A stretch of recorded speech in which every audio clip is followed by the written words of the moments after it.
Good morning friend.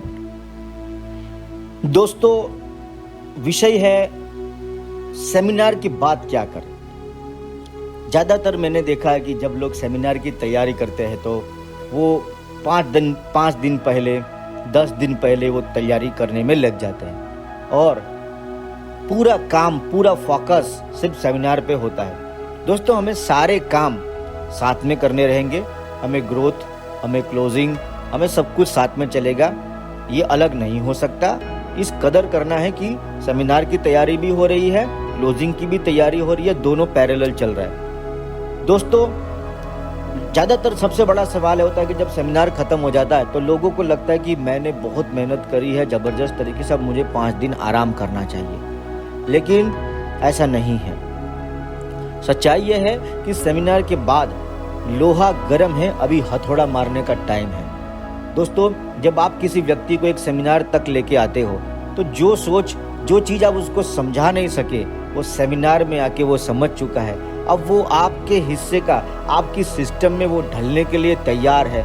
लेकिन जैसे वो ढलने के लिए वो तैयार है, वो लोहा सिर्फ 3 दिन तक गर्म है।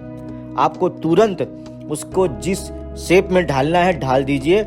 अगले 3 दिन आपके लिए बड़े महत्व होते हैं। सेमिनार के बाद के 3 दिन बहुत ही महत्व होते हैं और 3 दिन उसके साथ ज़्यादा बिजी रहिए और उसमें एक स्टेप ऊपर, एक एक्स्ट्रा माइल चलने का उसमें कैपेसिटी आ जाता है। अगर सेमिनार के बाद 3 दिन तक अगर आपने उसके साथ सही ढंग से एक्स्ट्रा ऑर्डिनरी काम नहीं किया तो वो जैसे पहले था बिल्कुल वैसा ही रहेगा, उसमें कोई किस्म का बदलाव नहीं होगा। सेमिनार के बाद क्या करना है, ये स्ट्रेटेजी आपकी सबसे पहले तैयार होनी चाहिए कि मैंने इस सेमिनार के अंदर अगर 50 प्रोस्पेक्ट या 50 लीडर को इनवाइट किया है तो अगला रणनीति क्या होगा, कितने ओपन प्लान का सेटिंग होगा, कौन जाएगा, कैसे होगा, विजन क्लियर की मीटिंग, ये सारी अरेंजमेंट एक प्रॉपर एडवांस प्लानिंग के साथ चलेगी। दोस्तों, सेमिनार खत्म होते ही आपको धीरे धीरे सबको ऐसा नहीं कि सेमिनार खत्म हो गया इसलिए आप घर जाइए।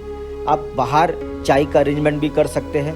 अगर चाय का अरेंजमेंट नहीं है तो बाहर आप छोटी छोटी एक टीम बना सकते हैं और टीमों को जहाँ से टीमें आई है उनके साथ आपको बातचीत करनी चाहिए और उनको समझने की कोशिश करनी चाहिए कि आपको ये सेमिनार कैसा लगा और आपको ये सेमिनार से आपने क्या सीखा, आपने क्या प्रतिज्ञा ली, आपको क्या लगा।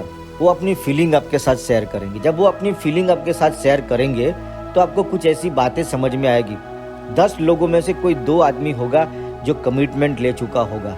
आपको उन 2 के ऊपर आपको यहाँ पे पता लगेगा कि कौन सा व्यक्ति है जो ज़्यादा सीरियस हो चुका है, अब उसके साथ काम करें। जो ज़्यादा सीरियस है उसके साथ काम करें। जो ज़्यादा सीरियस नहीं है, तो इतना बड़ा सेमिनार देखने के बाद भी वो नहीं समझा है तो अभी टाइम आ चुका है दोस्तों आपको समझने का। तो सेमिनार के बाद हर टीम से जरूर मिले और आगे की रणनीति, उनको आगे का डायरेक्शन दीजिए कि सर अभी यहाँ से आपने सेमिनार सिर्फ अटेंड किया है, आपने सिर्फ यहाँ पे नॉलेज को प्राप्त किया है, आपने सफलता प्राप्त नहीं की है, सिर्फ नॉलेज को प्राप्त किया है। अब उस नॉलेज को अप्लाई करने का टाइम सेमिनार के बाद शुरू होता है और अगले सेमिनार तक इस जो सीखा है उसको अप्लाई करना है और फिर दोबारा सेमिनार में आना है ताकि जो सीखा है वो कितना परफेक्ट सीखा है उसको बार बार समझते रहे, करते रहे, समझे करे और इस तरीके से आपको एक परफेक्शनिस्ट बनना है। इसलिए सेमिनार के बाद आराम नहीं करना चाहिए। सेमिनार के बाद आपको एक कॉन्क्रीट रणनीति होनी चाहिए। सेमिनार होता है एक स्टैंडर्ड ऊपर लेने के लिए। सेमिनार होता है आदमी को अपनी सिस्टम में ढालने के लिए। सेमिनार कोई डेस्टिनेशन नहीं है कि आपने बस एक बस के अंदर या एक जीप के अंदर या कहीं से भी पकड़ के बंदे लेके आए और आपने उस प्रोग्राम में डाल दिए। अब आप सोच रहे हो ये सब ऑटोमेटिक हो जाएगा। कुछ भी नहीं होगा ऑटोमेटिक, कुछ भी ऑटोमेटिक नहीं होगा। एक पत्थर 1 इंच भी नहीं हिलेगा। जितना आप हिलाओगे, जितना आप करोगे उतना ही रहेगा। इसलिए सेमिनार के बाद आराम नहीं, सेमिनार के बाद सिस्टम में ढालने का टाइम है। खास करके सेमिनार के एग्जैक्ट खत्म होने के बाद 5 दिन आप उस प्रोग्राम में करने के बाद आप वहां रुके और उन लोगों को, जो टीम है अब वो काम करने के लिए तैयार है, सीरियस है, अब उनको सिस्टम में ढाल दीजिए। उनको एक टारगेट दे दीजिए कि अगला प्रोग्राम के लिए तुम्हारा ये विजन है, ये टारगेट है, इस तरीके से आपको काम करना है। इसलिए सेमिनार के बाद क्या करना है। I hope now this is clear with you. अगर आपको कोई बात अच्छी लगी है तो आप कमेंट बॉक्स के अंदर जरूर बताएं। धन्यवाद।